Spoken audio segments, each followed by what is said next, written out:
The region is basically quite, how to say, new in the world map. Central Asia emerged after Soviet Union in 1991, and still most of countries are undergoing peace building and state building and nation building, and it's important that these processes are peaceful as well as quite direct, strategic in its nature. My understanding of PeaceNexus and this nexus part of PeaceNexus, I think it's about connecting different actors to address the same challenge.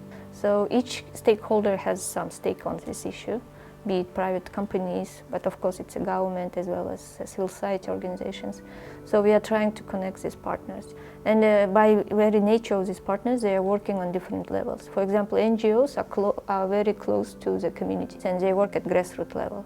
At the same time, it's important that policies are also sensitive and strategic. So that as a result, we work with the government agencies at national level in order for them also to understand what it means to have effective and conflict sensitive peace-building programming, for example, on violent extremism prevention. Поэтому в 1999 году создали эту исламскую женскую организацию.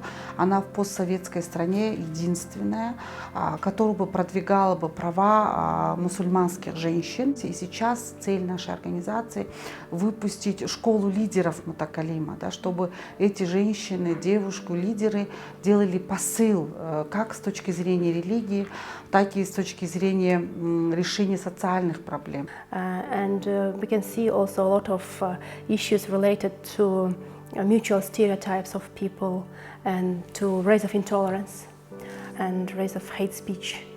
And also we can see that diversity in most part is not being considered as an asset, and people tend not to accept different views.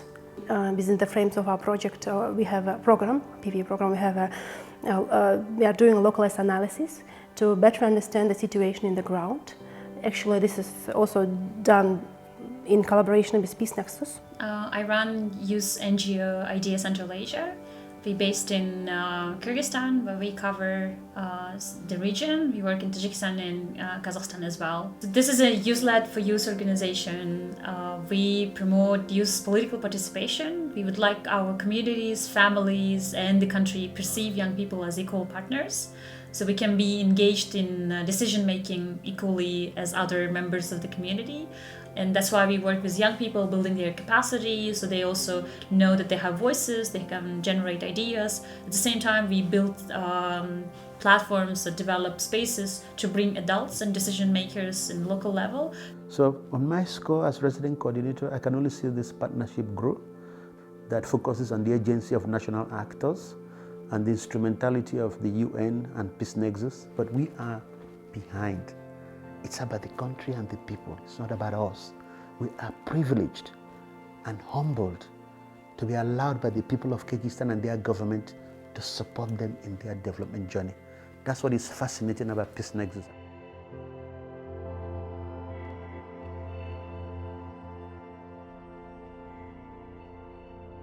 Le contexte au Niger est un contexte de vulnérabilité, mais malgré les difficultés, malgré la pauvreté, malgré le taux de croissance qui est le plus grand au monde, le Niger est en train de développer justement toute cette résilience, toute cette batterie de réponses pour qu'il y ait la paix et la stabilité. Nous travaillons avec des partenaires qui sont à toutes les échelles, je dirais. Nous travaillons avec une institution gouvernementale rattachée à la présidence de la République, qui est la haute autorité à la consolidation de la paix, qui a le mandat d'anticiper, de prévenir, de gérer tout ce qui est conflit à travers le pays. Avec PeaceNexus, nous apprenons en travaillant. Il y a énormément d'acteurs qui interviennent dans la consolidation de la paix. L'ambition de la haute autorité est d'être un tout petit peu le centre de tous ces acteurs qui interviennent et d'être la coordinatrice un peu. Et PeaceNexus nous a aidés à mettre en place un secrétariat permanent afin de faire ce travail de coordination. Et nous avons, avec PeaceNexus, un partenariat qui nous permet d'ouvrir ces chantiers d'analyse de conflits. Par exemple, dernièrement, je peux faire référence à l'analyse des conflits occasionnés par les exploitations minières. Nous travaillons aussi avec une organisation de la société civile à la base qui s'appelle SOS Civisme, qui travaille sur le dialogue inter- et intra-religieux, mais aussi qui travaille avec les jeunes au niveau des frontières.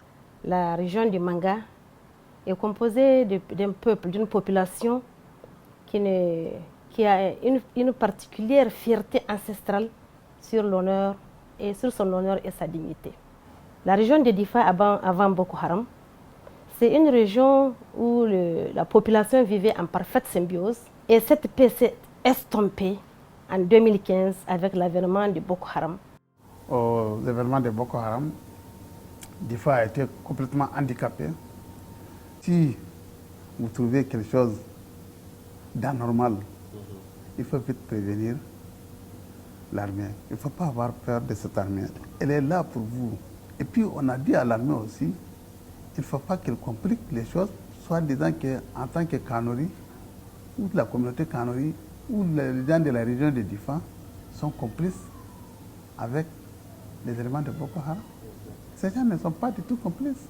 Depuis qu'on a créé SOS Civisme, on n'a pas trouvé un partenaire qui est intéressé à accompagner le développement organisationnel en tant que tel. PeaceNexus est la seule organisation partenaire de SOS Civisme qui a compris que il faut aller régler les problèmes de base qui font la crédibilité et la solidité du travail que nous faisons. Le dialogue interreligieux au Niger qui a été initié par SOS Civisme pour la première fois a aujourd'hui atteint une dimension nationale. Notre idée fondamentale était de faire des églises et des mosquées des centres d'éducation civique.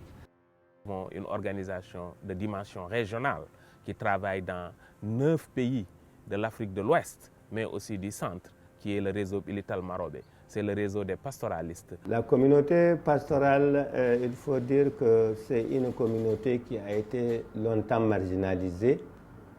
Aujourd'hui, de plus en plus, avec l'insécurité, ces communautés sont prises entre les taux de groupes armés et les pays. PeaceNexus, nous avons eu une collaboration certes récente, mais qui a déjà vraiment ses impacts, quoi. Donc le fait même d'avoir quelque chose de très participatif et une co-construction qui nous donne ce plaisir d'être copropriétaire des résultats que nous aurons, font que vraiment nous avons une collaboration dont nous espérons va continuer.